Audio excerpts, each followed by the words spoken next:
commencer la séance du conseil municipal. Bonjour à tout le monde. Madame Bertoniri va procéder à l'appel. Donc, bonjour à tous, Monsieur Jean-Paul Joseph. Présent. Madame Jeanne Eck. Monsieur Jean-Pierre Chaurel. Madame Dalida Sarkissian. Monsieur Philippe Rocheteau. Madame Marlène Nadjarian. Monsieur Franck Bertoncini. Madame Élodie N. Monsieur Laurent Fréani. Madame Christiane Gaudin. Madame Ginette Bourgeois. Monsieur Gérard Valero. Monsieur Jean-Michel Maes est représenté par Madame Nadjarian. Monsieur Christian Roux. Madame Danielle Maes est représentée par moi-même. Monsieur Michel Caparros. Madame Valérie Bourron. Monsieur Anis Moadel. Madame Ségolène Revest. Monsieur Michel Secaldi sera représenté par Monsieur Fréani. Monsieur Antoine Garcia. Monsieur Yannick Champion. Madame Manuela Goncalves, qui sera représentée par Monsieur Champion. Madame Floriane Cercio. Monsieur Christian Balix. Monsieur Christian Vivier. Madame Christine Lantillon sera représentée par Madame Cercio. Et Madame Véronique Osten.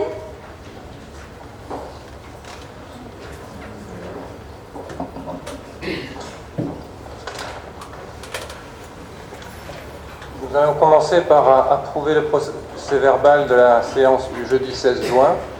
Est-ce qu'il y a des commentaires? Qui est contre? Qui s'abstient? Qui est pour?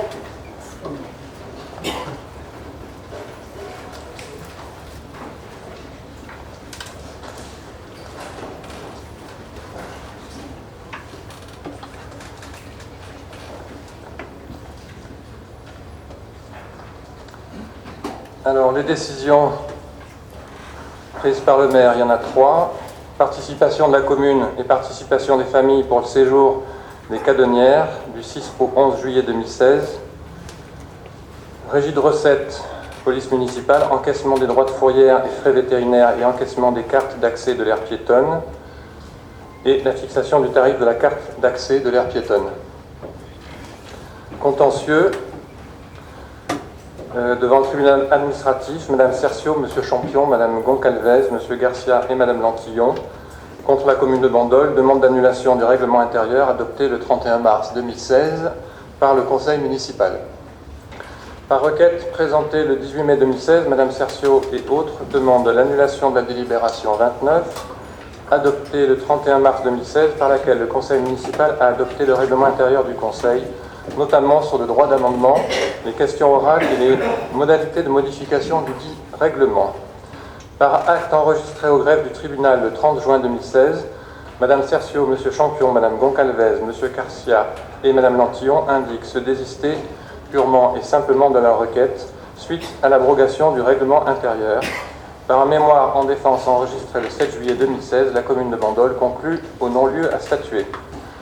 Par ordonnance rendue le 12 juillet 2016, le tribunal administratif de Toulon prend acte du désistement d'instance de Madame Cercio, Monsieur Champion, Madame Goncalves, Monsieur Garcia et Madame Lantillon. La défense de la commune est assurée par Maître Consaleuse. Alors, première délibération, nous allons commencer par la délibération, je pense, la plus importante, c'est-à-dire le contrat de mixité sociale, c'est-à-dire la délibération numéro 2.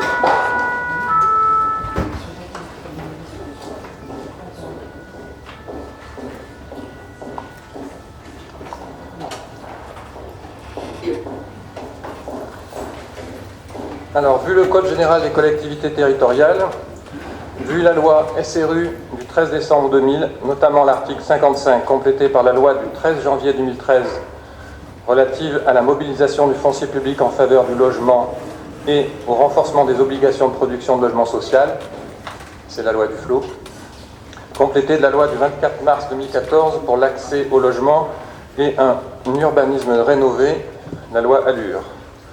Vu le Code de la construction et de l'habitation, et notamment les articles et suivants, vu l'arrêté préfectoral de carence du 24 juillet 2014, dans le cadre du bilan triennal 2011-2013, la commune de Bandol, soumise à l'article 55 de la loi SRU, a été déclarée en carence après avis du comité régional de l'habitat et de l'hébergement pour non-atteinte des objectifs assignés.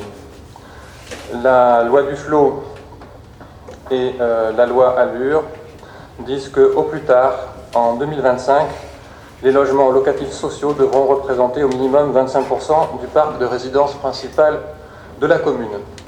Donc j'insiste déjà sur le fait qu'il s'agit de la loi et que jusqu'à ce que la loi soit éventuellement changée, les objectifs fixés ne nous appartiennent pas. Afin de définir les modalités de réalisation des objectifs de construction de logements locatifs sociaux, la commune se porte volontaire pour conclure et signer un contrat de mixité sociale pour la période de référence du 1er janvier 2016 au 31 décembre 2019. Ce contrat de mixité sociale a pour objet de engager un partenariat entre la commune, l'État et l'ensemble des acteurs, communauté d'agglomération de Sud-Seine-Baume, bailleurs, pour infléchir la production de logements sociaux, définir les engagements des différents partenaires, établir une liste des opérations prévisionnelles. Considérant la nécessité de réaliser des logements locatifs sociaux sur la commune et de résorber son déficit dans ce domaine. Considérant la possibilité de conclure un contrat de mixité sociale entre l'État, la communauté d'agglo, les bailleurs sociaux et la ville dans le cadre de la production de logements sociaux en lien avec l'EPF, l'établissement public foncier. Par conséquent, il est proposé à l'Assemblée d'approuver le contrat de mixité sociale si annexé, d'autoriser le maire à signer tout document afférent à ce dossier. Compte tenu de l'importance du sujet, je vais vous lire intégralement le projet de contrat de mixité sociale.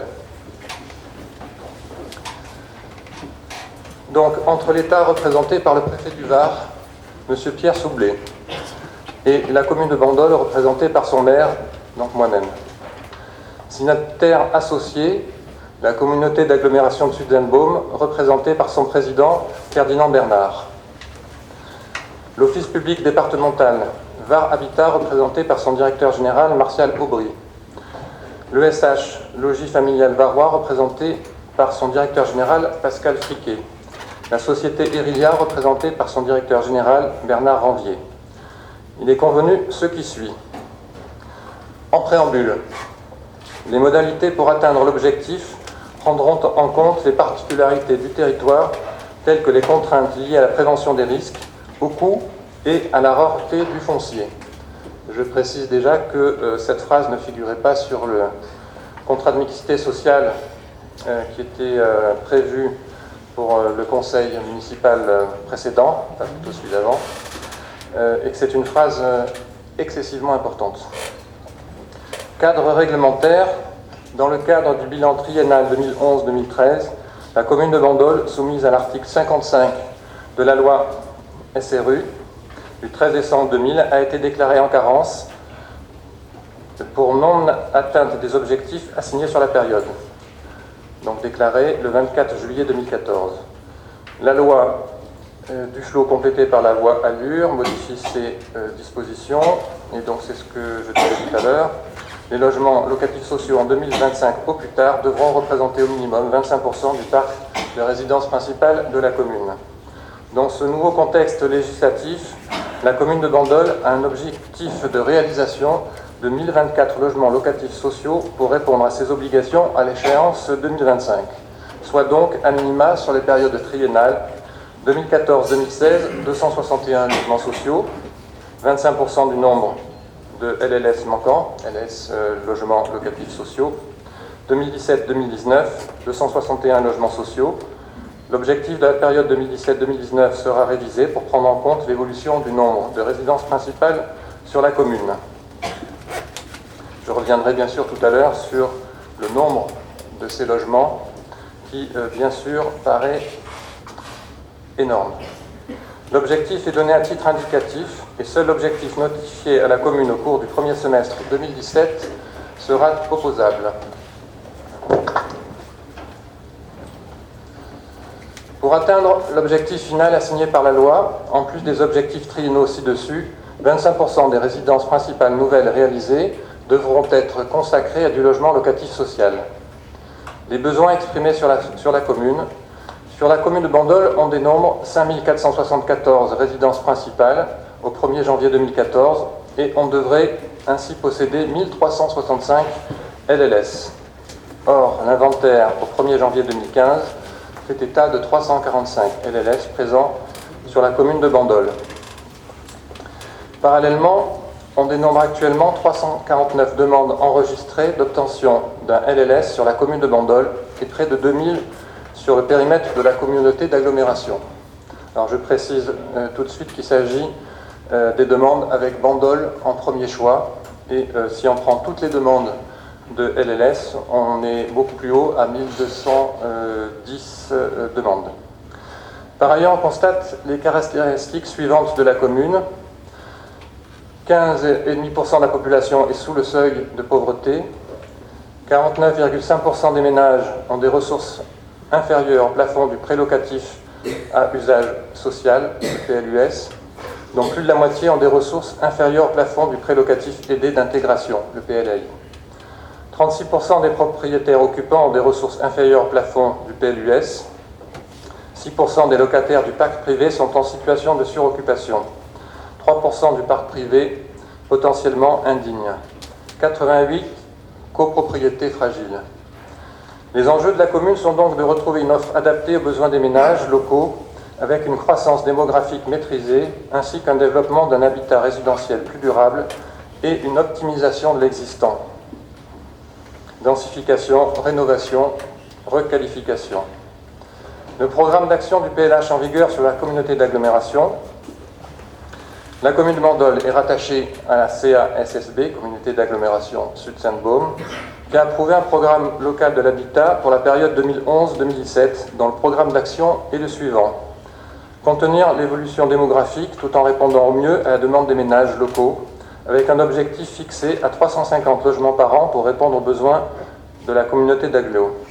Diversifier l'offre de logements en direction des ménages les moins fortunés, avec un objectif global de production permettant à la communauté d'agglo d'atteindre un taux de LLS de 5,8% à l'horizon 2017. Mobiliser le parc de logements existant pour diversifier l'offre. À l'échelle de la CASSB, 5 à 10% des besoins en logement pourraient être satisfaits par l'amélioration ou la reconversion du parc existant. Diversifier le parc de logements par la mise en œuvre d'une maîtrise publique accrue de la production de logements. Répondre aux besoins d'accueil des gens du voyage et d'hébergement. Faire vivre et piloter le PLH, donc le plan local de l'habitat, en se dotant de moyens humains. Un nouveau PLH est en cours d'élaboration pour intégrer les nouveaux objectifs résultant de la loi du 18 janvier 2013, donc toujours la loi Duflot, et de l'adhésion de la commune de Sanary-sur-Mer à la communauté d'agglo. Les conventions existantes avec l'EPF PACA, établissement public foncier. En date du 30 mars 2015 a été conclue une convention opérationnelle entre la commune de Bandol et l'EPF PACA sur le site de l'avenue du 11 novembre à Bandol. En date du 20 janvier 2015 a été conclue une convention habitat à caractère multisite entre l'EPF PACA et la communauté d'agglo. Il est décidé de conclure un contrat de mixité sociale. Afin de répondre à ces obligations, la commune, par ce contrat de mixité sociale, s'engage dans une démarche volontaire de production de logement social. Il y avait une phrase sur la version qui devait être votée la dernière fois. Il y avait marqué qui s'inscrit au-delà de la satisfaction d'une obligation légale, donc j'ai fait enlever. Dès lors que cette production répond à une demande potentielle sur la commune, le présent contrat sera réactualisé en tant que besoin pour compléter la liste des opérations de LLS répertoriées mentionnées dans le présent contrat, s'engager sur la période triennale au-delà de l'année 2019.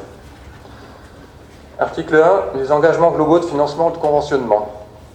L'objectif triennal de la commune pour 2014-2016 est de 261 LLS à produire. Il est également de 261 LLS pour le futur objectif triennal 2017-2019, mais sera réajusté en tenant compte de la production de nouvelles résidences principales. Par ailleurs, en plus de ces objectifs, il sera consacré au moins 25% des résidences principales nouvelles à du logement locatif social. Le tableau joint en annexe présente les opérations d'ores et déjà identifiées, le calendrier prévisionnel de réalisation, ainsi que les différentes étapes nécessaires à la mise en œuvre et le maître d'ouvrage pressenti. Donc je précise d'ores et déjà que c'est un objectif et que nous allons développer des moyens. Et en ce qui concerne le résultat, c'est autre chose. La commune s'engage parallèlement à saisir toutes les éventuelles opportunités qui pourraient se présenter sur la durée du présent contrat pour atteindre ces objectifs et associer de nouveaux partenaires. Article 2. Les moyens mis en œuvre par la commune pour atteindre ces objectifs. Pour atteindre ces objectifs, la commune de Bandol a d'ores et déjà mis en œuvre plusieurs actions sur les volets listés ci-dessous et s'engage à poursuivre ces engagements. Donc sur le volet foncier, on cite à nouveau les deux conventions, donc celle avec la commune de Bandol et celle de la communauté d'Aglo avec le PF-PACA. La commune de Bandol entend adhérer à la charte foncière du Var courant 2016 et sollicite ainsi une proposition de signature auprès de l'État. La commune de Bandol a procédé à une analyse précise des terrains constructibles sur lesquels des opérations de construction de l'LS pourraient être mises en œuvre dans des délais raisonnables. Elle souhaite cependant que l'État appuie sa démarche auprès des organismes institutionnels concernés, ERDF, GRDF, France Domaine, Autorité de sûreté nucléaire, SNCF, RFF, Conseil régional PACA. Donc cette phrase est excessivement importante. Il y a des terrains qui ne nous appartiennent pas. Et que le PF-PACA l'appuie dans ses démarches d'acquisition. Le plan de localisation de ces différentes emprises est joint en annexe. La commune s'engage également à réaliser une étude de stratégie foncière en partenariat avec la C1-SSB à travers l'élaboration du PLH 2017-2022 et en partenariat avec le PF-PACA. Enfin, concernant les conditions d'exercice du droit de préemption urbain, la commune s'engage à transmettre sans délai et en privilégiant la voie électronique l'intégralité des déclarations d'intention d'aliéner, les DIA, concernées par l'exercice du DPU par le préfet, droit de préemption urbain. Définir des secteurs à enjeu sur son territoire permettant une collaboration optimale tant avec les services de l'État qu'avec le PF-PACA. De manière spontanée et ou sur sollicitation des services de l'État, la commune s'engage à donner un avis sur l'opportunité d'une préemption et sur le soutien financier qu'elle est en mesure d'apporter à l'opération envisagée, identifier les bailleurs sociaux susceptibles d'être mobilisés rapidement sur une opportunité de préemption. Cet avis devra être fourni dans des délais compatibles avec une éventuelle préemption, soit au plus tard 1 mois avant l'expiration du délai de préemption. Ce soutien financier pourra être acté dans une convention dédiée tripartite, État, commune, bailleur. Il est rappelé que les montants correspondants sont susceptibles d'être déduits des prélèvements SRU. Le parc privé constitue un vivier complémentaire de production de logements conventionnés. Pour le mobiliser, la commune s'engage à réaliser un diagnostic de l'état du parc privé dans le périmètre de son centre ancien et à détecter le vivier de logements vacants. L'étude correspondante sera lancée au premier semestre 2017. À promouvoir le conventionnement sans travaux, ANA, Agence nationale de l'habitat, des logements. À conventionner avec la CAF, la Caisse d'allocation familiale, pour visiter tous les logements en cours de relocation. La commune s'engage dans une démarche de promotion des logements conventionnés à loyer social et très social. Cette production est estimée à 19 LLS sur la durée du présent contrat. Un volet urbanisme réglementaire. Le PLU de la commune de Bandol a inscrit des servitudes de mixité sociale afin de permettre à la commune de Bandol d'atteindre ses objectifs. Emplacement réservé pour le logement au titre du Code de l'urbanisme. ER, emplacement réservé à création de LLS accompagné de places de stationnement, environ 20 logements sous forme d'habitation en petit collectif, chemin de Saint-Marc. Les emplacements réservés pour le logement au titre du PLU, acquisition de propriétés pour dépollution et réserve foncière, rue du Fond et boulevard de l'Escouche, terrain d'Anne. Équipement public et logement au-dessus du cimetière central, terrain d'une superficie de 4003 m² ayant fait l'objet d'une OAP, orientation d'aménagement et de programmation, inscrite dans le PLU et complétée par le CAUE. Action pour la production de logements sociaux, au titre du Code de l'urbanisme. Le règlement du PLU impose dans toutes les zones U un pourcentage pour la production de logements sociaux variant de 30 à 50% de la surface de plancher des programmes de construction comprenant 5 logements et plus. La commune a lancé une modification de son PLU en date du 19 juin 2015 qui va augmenter le pourcentage de logements sociaux dans les programmes mixtes comprenant 4 logements et plus. 50% en zone UA, UB et UC, 40% en zone UD, 30% en zone UE. Cette modification sera adoptée à l'issue de l'enquête publique qui se déroulera durant le mois de septembre 2016. Fort de cet aménagement, une production d'environ 50 logements locatifs sociaux à fin 2019 peut être attendue. Un volet urbanisme opérationnel. Le PLU de la commune de Bandol, en vigueur depuis le 20 août 2013, impose la réalisation de 30% de LLS pour toute opération comprenant 5 logements et plus en zone UA, UB, UC et UD et applique les dispositions de l'article du Code de la construction d'habitation en zone UE qui impose que dans les communes faisant l'objet d'un arrêté de carence, dans toute opération de construction d'immeubles collectifs de plus de 12 logements ou de plus de 800 mètres carrés de surface de plancher, au moins 30% de logements familiaux sont des logements locatifs sociaux. Ce pourcentage va être revu à la hausse, et ce, dans toutes les zones U du PLU, comme indiqué ci-dessus dans le volet réglementaire. Afin de faciliter la mise en œuvre de ces dispositions, un circuit de partage de l'information sera mis en place. Au moment du dépôt du permis, le service instructeur de la commune s'engage à vérifier la production effective de la pièce PC du formulaire CERFA, qui a vocation à engager le pétitionnaire sur ce point et suppose un accord avec le bailleur social. Au moment de la délivrance du permis, la commune s'engage à informer la DDTM de tout PC délivré soumis à l'obligation du paragraphe précédent et à fiabiliser les saisies de ces actes dans l'indication SPADEL. Postérieurement à l'obtention de permis de construire, la commune s'engage à vérifier l'adéquation entre le PC délivré et la demande d'agrément logement social déposée par l'opérateur. Intermédiation locative. Pour compléter son offre de logements locatifs sociaux, la commune s'engage à soutenir le développement d'intermédiation locative dans le parc privé par l'intermédiaire d'associations agréées par l'État. Pour que les dépenses soient déductibles du prélèvement annuel, les logements devront être conventionnés selon les modalités du Code de la construction et de l'habitat. Ces logements seront obligatoirement attribués au public, au profit desquels le contingent préfectoral des logements locatifs sociaux est réservé.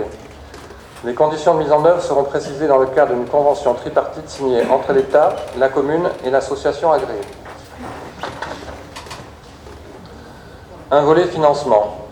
Sur l'année 2014, la commune de Bandol a formalisé avec les bailleurs sociaux son engagement de participation financière à 3 opérations de construction de LLS à hauteur de 10 000 € par logement pour un montant de 320 000 €.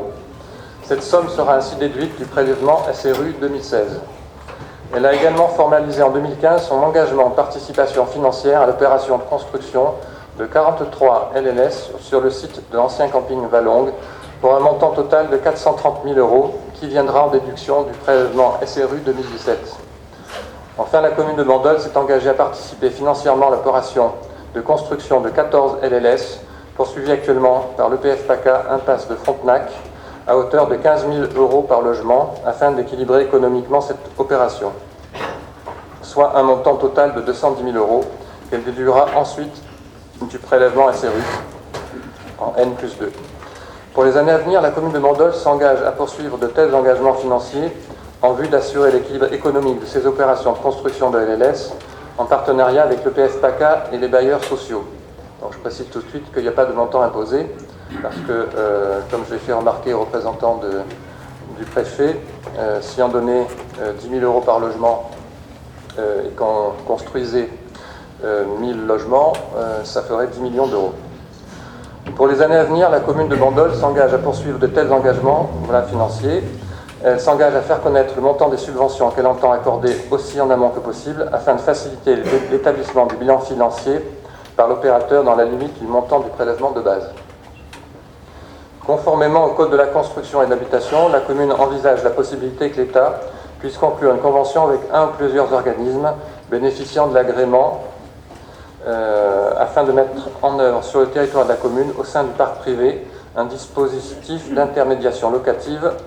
Cette convention prévoit, dans la limite du plafond mentionné au 4e alinéa, une contribution financière de la commune ne pouvant excéder 5 000 € par logement, qui sera déduite du prélèvement défini au même article. Donc il y a un montant maximum, mais pas de montant minimum. Enfin, la commune pourra garantir les emprunts des bailleurs sociaux à hauteur de 50 à 100%. Donc dans la version de la dernière fois, il y avait 100%, et effectivement, c'était excessif. Un volet attribution. Par le biais de cette participation financière, à chaque opération de construction de l'ELS, la commune se réserve ainsi la possibilité d'être réservataire d'une partie du contingent du bailleur social au prorata des aides financières qu'elle accorde, sur la base du principe d'attribution d'un logement pour 30 000 € de subvention. Elle s'engage à attribuer les logements sociaux du contingent communal en priorité aux ménages en difficultés économiques et sociales, confrontés à des difficultés d'accès au logement, ciblées par le PDALPD, Plan départemental d'action pour le logement des personnes défavorisées, et le PLALHPD, Plan local d'action pour l'hébergement et le logement des personnes défavorisées. Le relogement des ménages reconnus prioritaires et urgents au titre du DALO, droit au logement opposable, restant une priorité. Les engagements de l'État, fort heureusement, il y en a. Dans le cadre de cette démarche volontaire partenariat, l'État donnera en priorité les agréments aux opérations de logements sociaux listées dans le présent contrat et accompagnera les interventions de PF-PACA. Afin d'encourager une programmation régulière, l'État réajustera annuellement le taux de la majoration du prélèvement en tenant compte des résultats sur la commune. Et ça, c'est une phrase que j'ai fait rajouter depuis la dernière fois également, mais aussi des efforts consentis par la commune compte tenu des particularités de son territoire, telles que les contraintes liées à la prévention des risques, au coût et à la rareté du foncier. Afin d'accélérer la réalisation des opérations, l'État veillera à faciliter la coordination des procédures d'urbanisme. L'État s'engage en outre, en partenariat avec le PF-PACA, à appuyer la commune dans ses démarches d'acquisition auprès des organismes institutionnels concernés, qu'on a cités tout à l'heure. Afin de répondre aux attentes de la commune, l'État appliquera de façon stricte les termes de la convention de délégation du contingent préfectoral, conclue le 10 janvier 2012 et retirée à ce jour, en garantissant l'attribution des logements issus des droits de réservation composant le contingent préfectoral pour toutes les opérations financées dans le délai de validité de la convention, soit financées entre le 10 janvier 2012 et le 10 janvier 2015. Je précise que la DPTM a été opposée à cette vision des choses et que nous avons fait valoir à juste titre que la convention devait s'appliquer à toutes les opérations qui avaient débuté pendant la période. Enfin, sous réserve de dispositions législatives contraires, on ne peut pas préjuger des lois à venir, l'État s'engage à proposer à la commune une nouvelle convention de délégation des réservations de logements sociaux au titre du contingent préfectoral, hors logement réservé aux fonctionnaires d'état civil. Donc je précise que c'est 25% sur les 30%. Cette convention fera l'objet d'une évaluation annuelle. Elle portera uniquement sur les droits de réservation concernant les logements financés et livrés pendant la période de validité de la convention et expressément ciblés par celle-ci. Les logements financés pendant le délai de validité de la convention de délégation et livrés après expiration de la dite convention de délégation pourront faire l'objet d'une nouvelle délégation pour les seules attributions faites pour la mise en service des programmes concernés. Le contingent prioritaire de l'État est réservé au relogement de familles en situation de précarité, donc les ménages ciblés, on en a parlé, ainsi le relogement des ménages ciblés par le PDALPD, PLALHPD, autres que les DALO, ne devra pas être supérieur à 20%. La commune s'engage à respecter la convention de délégation de gestion précisant les modalités de délégation de gestion du contingent préfectoral mentionné. En cas de non-respect des engagements pris la commune, la convention sera résiliée. Article 4. Les moyens spécifiques mis en œuvre par la communauté d'agglomération sur la commune de Bandol, accompagnement EPF, études de stratégie foncière, etc. Donc là, en date du 20 janvier 2015, c'est la convention qui a été signée. Diagnostic du plan local de l'habitat 2017-2022 en cours de réalisation.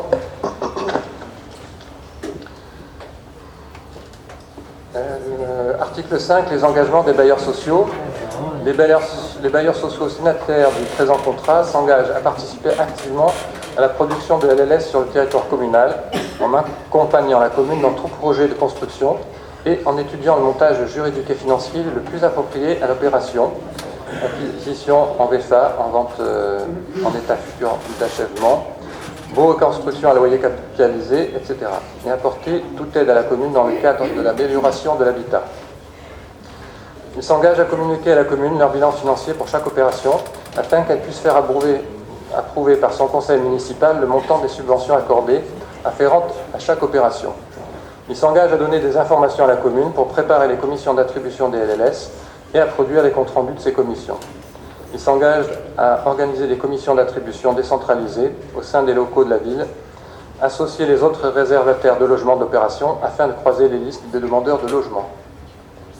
Ils s'engagent en outre à réserver une partie de leur contingent au prorata des aides financières accordées par la commune sur le principe d'attribution, donc on a vu 30 000 euros.